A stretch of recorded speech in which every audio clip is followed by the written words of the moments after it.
All right, so I am here with Dalton today, and he's getting ready for his flight test tomorrow. So big day. A little bit nervous. I figured this would be a really awesome opportunity to go through all the things that he has to prep for his flight test. I'm not going to go through all the types of questions he could possibly get asked, but I am going to go through as many as I can. I'm going to do it in as short amount of time as possible just for you guys on the video.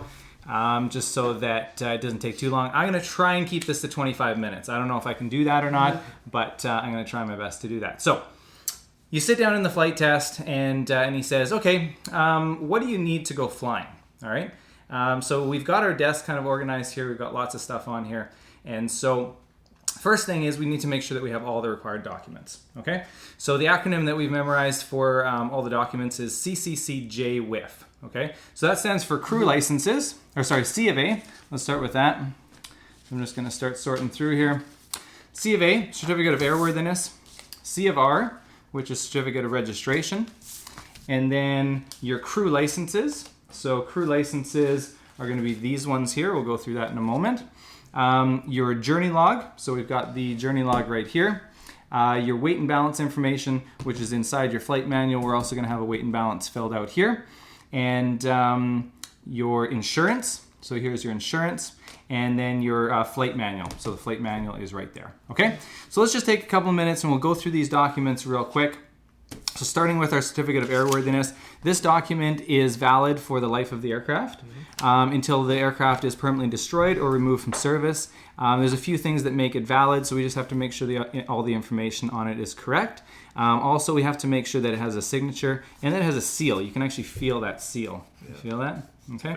It's official. So got to make sure that we have that. This is not a standalone document. So what I mean by that is there's other documents that actually make this valid. So one document that makes it valid is your insurance. So if you don't have valid insurance, this is not actually a valid your C of A is actually not valid. It doesn't mean that if your insurance expires that you have to go and get a new C of A when you get new insurance. It just means that the C of A temporarily becomes invalid. Also, it's based on maintenance. So if you're not keeping up with your annual inspections, then your C of A is not valid as well. So, or if you're operating commercially, whatever the manufacturer prescribes for the insurance. Okay, so that makes sense? Mm-hmm. Okay, excellent. So that's your C of A. And I'm just going to start moving stuff off to the side when we're done with it. The next one is the C of R, the certificate of registration. So a couple things that make this one valid. How long is it valid? It's valid for the life of the aircraft. Just the same as the C of R. Same as the C of A, exactly. So life of the aircraft until it's permanently destroyed or removed from service, or in this case, or sold or leased, okay? And when you sell or lease it, it's exactly the same principle. I'll go through real quickly with that. What makes it valid? Two main things. It has to have a signature here from Transport Canada, and it has to have 3 pieces of paper. It's kind of an odd thing to make a document valid, but it actually needs to have 3 pieces of paper there for it to be valid. So the front page is the current C of R information. All right. Now, if we were going to sell or lease this aircraft, if I was going to sell this aircraft to you, then I would fill out this portion right here. And I would send it into the local regional office, which is right here, okay? Now, this middle piece of paper becomes your interim certificate of registration. This stays with the aircraft. This top portion here gets filled out, and that just stays with the aircraft with the new owner there. If you don't know what you're doing, you can fill out, or you can follow the instructions that are on the back here, which is really easy. And then there's this little postcard on the back, and this is gonna get filled out here, and it's gonna get sent to Spark Street in Ottawa. And so this is just notification of the change of ownership. So there's just a way for Transport Canada to update their database and know who's now owning the aircraft. So if you are going to sell or lease it, this piece of paper here and the back card needs to get filled out within 7 days of us shaking hands and dating it. All right. And then they get sent into Transport Canada. That gives them time to process the paperwork. And then this interim here becomes valid for 90 days. So that goes in your aircraft. You can fly for 90 days with this. If it goes beyond the 90 days, then you're not valid to fly anymore. You hopefully have a new C of R in the mail by then. Okay, that's your certificate of registration. All right. The next one is our crew licenses. So that middle paper, that stays with it. That stays with the aircraft. And then you get a new 3 pieces of paper. That's right, you get a new 3. Okay. That's the only exemption for not needing all 3 pieces of paper. So when you're on the interim, technically you only need that 1 piece of paper. Okay, so that's good. Now, when you're a student pilot permit, or when you're a student pilot, you have lots of pieces of paper here. And then when you become a official pilot, it goes into a booklet like this. So we'll just quickly look at both of those, all right?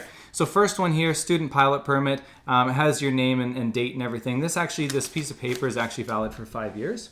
And the dates are stated on the front of it if you need to. What are you allowed to do and not allowed to do? All the restrictions and privileges are on the back here. You're allowed to fly in Canada under day VFR conditions. You can fly solo under direct supervision of an instructor. And for the sole purpose of a flight test, you can take a flight test examiner with you, okay? Those are kind of the main things. You're not allowed to carry passengers while you're out solo. So those are kind of the main things of your student pilot permit, okay? Then we have a medical certificate. So on the medical certificate, there's a medical exam date. So yours was 2017-06-15. Mm-hmm. Because you're under 40, it's valid until the first day of the 13th month. Okay. July 1st. Exactly. Yeah. So the first day, so exactly, you got it. July 1st, 2018 is when you're valid to. It's a class 1 medical. If you class 1 is for commercial flying. If you become a private pilot, then you would only need a class 3 medical. Mm-hmm. Okay. And if I don't go to get it by July 1st, then I become absolutely. So if you wanted to fly after July 1st without doing anything, mm-hmm. you can, but you can't do it for the purpose of hire. You can't do it for reward or hire, right? So that's what basically describes commercial. So yeah, it just automatically lapses to a class 3 class 3. And the class 3, if you look on the back, it's actually really neat here. They've got all the dates and everything for how long everything's valid. And you can see a class 3 is valid 60 months, so actually 5 mm-hmm. years. And it's always the first day of the following month, so the first day of the 61st month. Okay, so we just finished talking about the medical. Now we just have a couple other little pieces of paper. So this one here is your pilot decision-making card. You took a 3-hour course during your training here. Gives you a pilot decision-making course. This is only valid for 3 years. So every 3 years, whatever company you're working with will do another pilot decision-making course with you.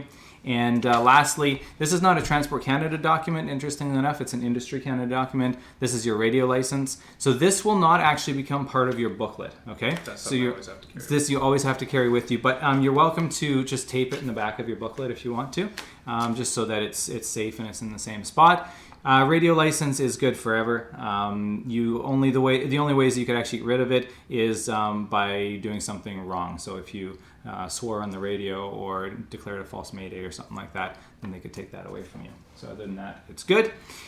When you're all said and done and you're a licensed pilot, quickly let's jump back to this guy, your student pilot permit.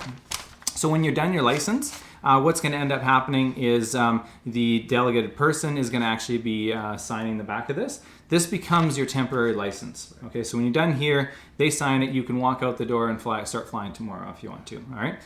This piece of paper again becomes valid for 90 days. The designated person who's doing the paperwork has 5 days to send in your paperwork, and again, so that gives Transport Canada basically 85 days to get their paperwork together and send you a actual license. Okay, cool. So that's that one. So it actually looks a lot like a passport. When you get it, it's actually more secure and safe than a passport right now. It's amazing. It has all kinds of awesome safety features in it. So it has your picture in it, all your basic information. Then it has all your licensing information, all your ratings and all that kind of stuff. And then it would have your medical in it as well back here. And so these would get stamped here for all your medicals. And then it'll also show your PPCs, like your yearly pilot proficiency check rides, and they're going to go in there as well. So this is a brand new one for me. All my other stuff, my medical and PPC and everything, are still in my old one. So that's that document. Insurance. So insurance is valid for a year, just like your car insurance is valid. This one here, it shows the dates that it's valid from and to. It says here that it exceeds the minimum limit stated in the CARS Section 7. The minimum limits for a commercial operator is $300,000 per seat in the aircraft. And that's liability for each passenger in the helicopter. And then 1 million third-party liability, meaning if you were to crash your helicopter into something, so into a house or a car or something like that, or a person, there's 1 million liability for that situation outside of the aircraft. That's not a lot of insurance. Most companies carry way more insurance than that, but that is the minimum stated by Transport Canada. Okay, so that's your insurance. All right, So now we're going to move on to your journey log. Okay, so how do we know? We've quickly looked through those documents. Super easy to tell if those are valid and stuff, right? So we know that the documents are fine. How do we know that this aircraft is airworthy to go flying even before we go out to the hangar to look at it? We have a journey log here. Okay, so the journey log is where we record every day, or if it's multiple pilots flying in the day, it'll be every pilot that fills it out at the end of their flights. And so every day we fill out an entry to show that I flew this aircraft, and then in here we write that we pre-flighted it and that it was complied with and I didn't find anything wrong with it. Okay, so I can look here and I can see, okay, this is the last date here that it was flown. These are the current hours of the aircraft, and so I can reference this back to my maintenance. And I can also look back through the history and I can see when the last inspections were done on this aircraft, okay? And then if I needed to talk to somebody, I could also see who signed it at the end and I could go talk to them. So let's say, for example, that I had flown this aircraft yesterday and I had found something wrong with it, and so I put it in here. Now you're gonna come in, you and I haven't talked, you're gonna come in and wanna go flying in this aircraft. I went on holidays yesterday to Mexico because it's pretty gross and rainy out today. And so you come in, you want to fly the aircraft. The first thing you do when you open up this book is you look in here, and under the defects section, you find that there's a big dent in the tail boom, right? Or maybe it was something more subtle. Maybe there's a small dent in one of the blades and it's hard to see or something, right? And so I found that. I wrote it in here. Now, as soon as I write that in there, that aircraft becomes grounded, okay? Until it's rectified. So until an engineer comes along and decides he wants to rectify that and fix it, all right? If it's not an airworthiness issue, a pilot is actually allowed to defer that defect. So maybe he was doing his pre-flight, I was doing my pre-flight, and I found that the cargo hook wasn't working. Well, I didn't need the cargo hook, so I decided I wanted to go flying anyways. So I wrote it in here, cargo hook defective, and then I wrote defect deferred. Okay, deferred means pushing off to like another date. So then I go back to the beginning of the book here, and I have a deferred defect list, this sheet right here.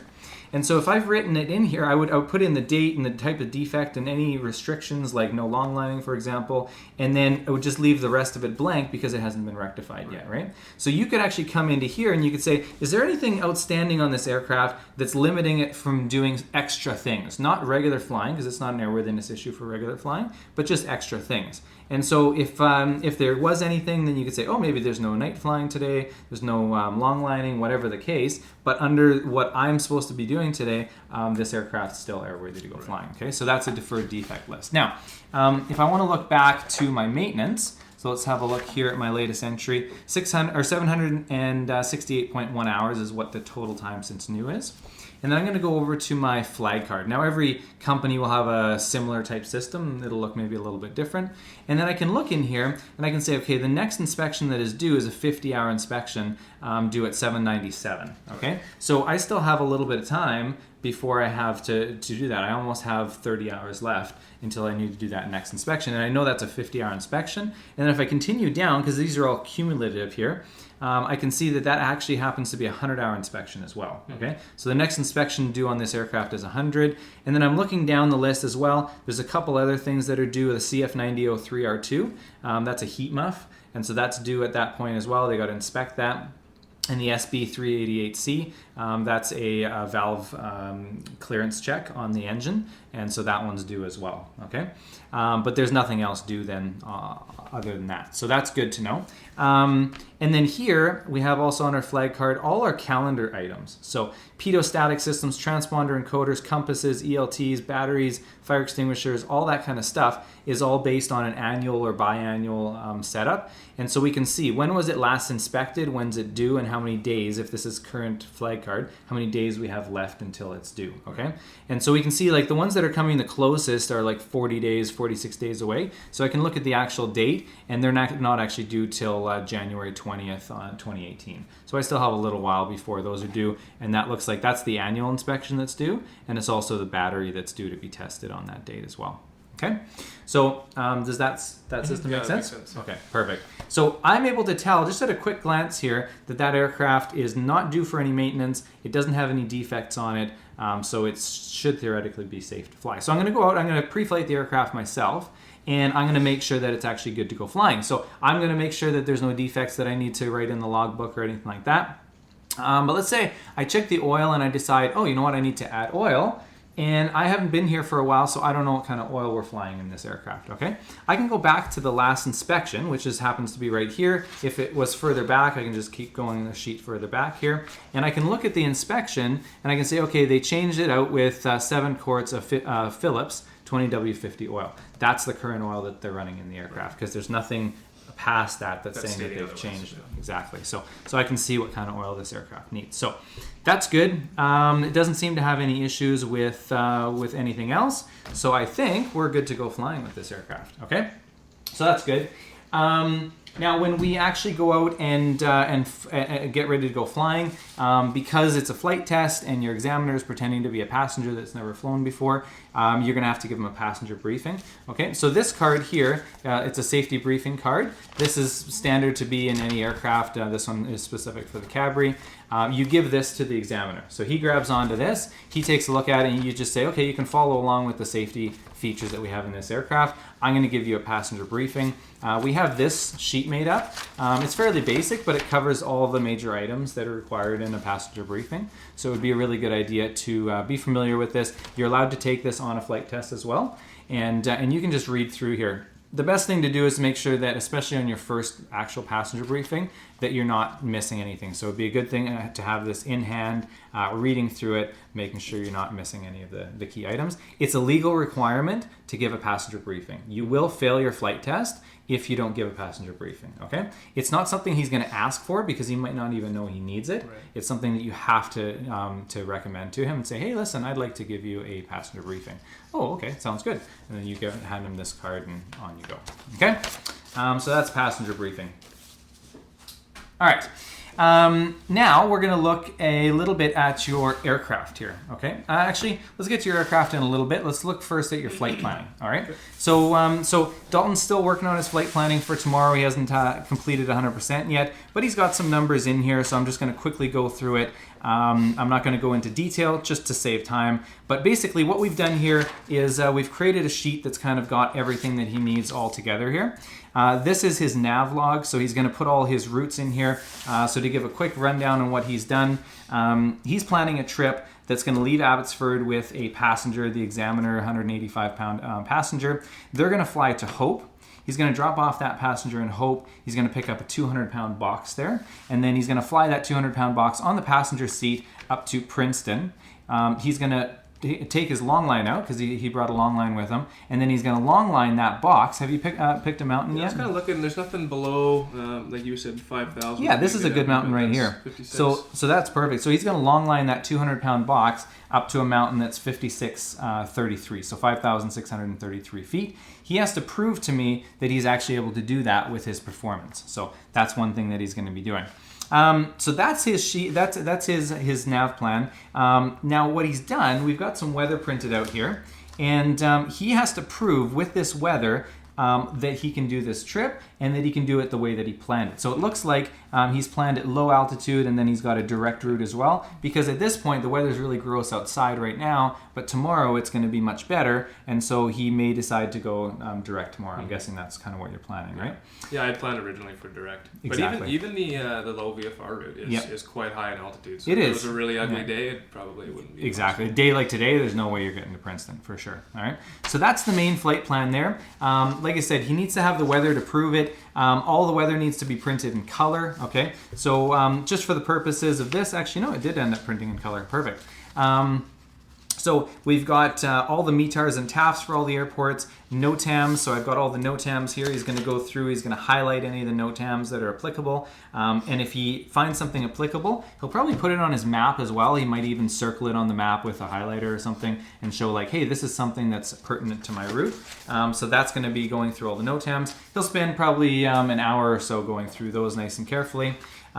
Here we've got SIGMETs, AirMets, if there are any. There don't happen to be any right now. PIREPs, so pilot reports, if there's a couple there by the looks of it. And then METARs and TAFs for all the airports that could be anywhere along your route. So we've got all that. And then the upper level winds here. And the only ones that are applicable to this route is Vancouver and Penticton. So those are the only ones we've printed out. And then GFAs, the graphical forecast, just to show what the weather is going to be doing along the route. And you need 3 of them printed out for clouds and weather, and then 3 of them printed out for icing, turbulence, and freezing level. They need to be in color. Everything needs to be in color so that you can see the coloring. Obviously, it's really hard to tell if it's blue or green or whatever, right, or red. If it's in black and white. So that's all that. So he's going to use his weather now to prove that he's going to be able to do the trip. So there's going to be some questions on that. And then on his nav log here, he's put his legs here to show this is where he's going. He's calculating with the winds and everything that he's plugged in there. Now, this is a really important key, you guys. The weather needs to be printed the morning of the flight test. Now, this is just for this video and for planning purposes right now. He's printed out some weather to just kind of look ahead and see what's going on. He can look at the forecast and so forth. But he can't finalize this nav planning portion until the morning of the flight test. I cannot emphasize this enough. Do not plan your nav with the weather from previous days. It has to be from the morning of. It's not accurate unless it's the weather from the morning of. So that's a really important key, okay? So tomorrow morning, he's gonna grab the most recent weather. He's gonna finalize with the winds and everything. He's gonna plug that all in there. He's got a section here that he's just able to put some information for airports in here, so the different airports he's going to. He's got a weight and balance section here, so he's going to be filling out all his weight and balance information. We also have it on an app on the iPad, so you're probably using that a bit as well. That's going to help a little bit with your performance thing, just to make things a little bit quicker. I figured I'll just do the initial trip to Hope on exactly, that's good. You have to. It's nice to be able to prove that you can do the physical one, and then to be able to prove that you have the technology to be able to do it in digital as well. ICAO flight plan, so he needs to fill out an ICAO flight plan. And then this is just a 10-mile marker sheet so that along his route, he can be checking what his ETAs are. So he can check his times, he can recalculate and decide is he going a certain speed, and based on that speed, when is he going to get there. So that's going to be prepped and ready, which it looks like it already is, and then that's going to be used on the flight portion. Okay, so his nav planning sheet is perfect. It's looking really good. He's got both maps sort of getting ready. This map here he's going to use for the diversion, so he's going to use the VNC map for the long portion of the nav, and then he's going to be able to switch for the diversion over to his VTA map. So he's going to have both of those prepped and ready with his trip on it. Okay, so couple of reference books that I have. This isn't all inclusive. You can have other books if you want to as well. But I just put up a couple of reference books here. So the AIM, the Aeronautical Information Manual. So that's a really nice book to have on a flight test, just handy in case you have any questions. It is an open book flight test. So if there's a question that he didn't know, he would be able to look that up. So that's really nice to know. So the AIM is good for that. If there's a aircraft question, here's his aircraft flight manual. We'd actually use the actual flight manual, the real flight manual here. So you'd have any questions for that. And then I find this to be a good little book here as well. Just the Nav Canada Aviation Weather Services Guide. Just an abbreviated version for weather. So if he had any weather questions, he could look up that there as well. And any more in-depth stuff he can look up here under the METAR section, or the meteorology section. So that's going to be for that. If there's any airport questions, he could look those up in the Canadian Flight Supplement. So that would be in here. And it looks like he's already getting some airports tabbed and stuff, getting ready for his trip, so that he's got that, making sure that it's a current CFS, which is really important as well. All right, you guys. Seems like lots of stuff, but we are getting to the end of it. It's crazy. I am rushing through it. There will be more time spent. Just as a reference for you guys, the ground portion of a flight test takes usually between 45 minutes to an hour. There's a little bit of a briefing that the examiner gives first, just to explain this is sort of the style and the profile of the test. And then it gets right into basically what I've been getting into. And it's just probing. In each section, he probes with a few questions here and there. A really good tip for you is to not volunteer too much information. So only give him what he's looking for. If you start volunteering too much, it takes too long, and just more opportunity for you to maybe say some things wrong or something. So so he will ask a few questions on the aircraft. I'm not really going to go through much of that right now. The one thing I do want to talk about is just the performance. Okay, so he's going to ask the one main question that he's going to be kind of getting into when he's talking about the nav plan and the performance, we talked about that long lining, right? So he's going to want to know 2 questions, all right? Are we able to long line that load up to the mountain? And then if we can or we can't, is our height velocity diagram going to be valid under that situation, okay? So we're going to these charts here. We have a hover out of ground effect, hover in ground effect. Because we're long lining, it's going to be hovering out of ground effect. So a couple things you need to calculate. You need to figure out what the weight of the aircraft is going to be at that location once you get to Princeton. You need to figure out what the temperature is going to be. So looking at the upper level winds is going to be able to help you determine the temperature. So once you've figured that out, you can come across here and you can figure out what the hover ceiling is with that load, okay? And then once you figure out that hover ceiling, then that's going to be able to determine if you can hit that spot. If it allows you to get at least to 5,633 feet, then the answer is going to be yes, I can long line it, right? If you can't, if it says no, you can only go to 4,000 feet under these conditions, then the answer is no, I can't long line it. Now you may want to offer some suggestions like, maybe is there any chance we can break that load in half? Like it's 200 pounds, but can I do it in 2 100-pound loads? Maybe I can do that. If that was the case, it would bring me 100 pounds down, and then yes, I could do it. That might be a possibility, or you may be able to long line it up to 4,000 feet and then have some guys grab it and hike it up that last 1,300 feet or something. That might be an option. So, but those aren't options that you have to give him. They're just kind of nice bonuses, nice extras, okay? So that's the main question there. Can you do it or can you not do it? And then based on that, if the answer is yes or no to this, that's going to determine whether your height velocity diagram is valid. Because this diagram is only valid if you stay within these performance criteria, okay?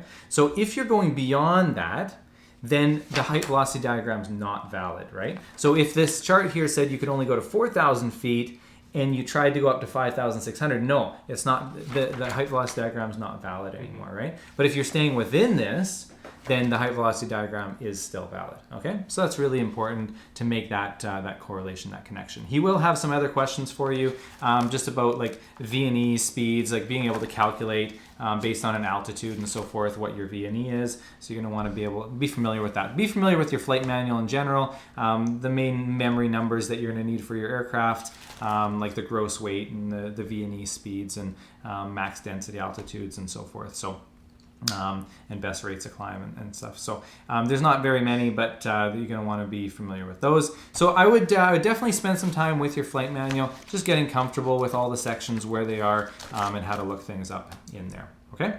That's making sense? Excellent. All right. Lastly, there's just going to be a few questions on just general aerodynamics type stuff. All right. So aerodynamics would be questions like, what is vortex ring state? Can you describe in your own words what vortex ring state is? What is LTE? Describe what are 4 types of LTE, right? And so you would talk about LTE being, okay, well, LTE is loss of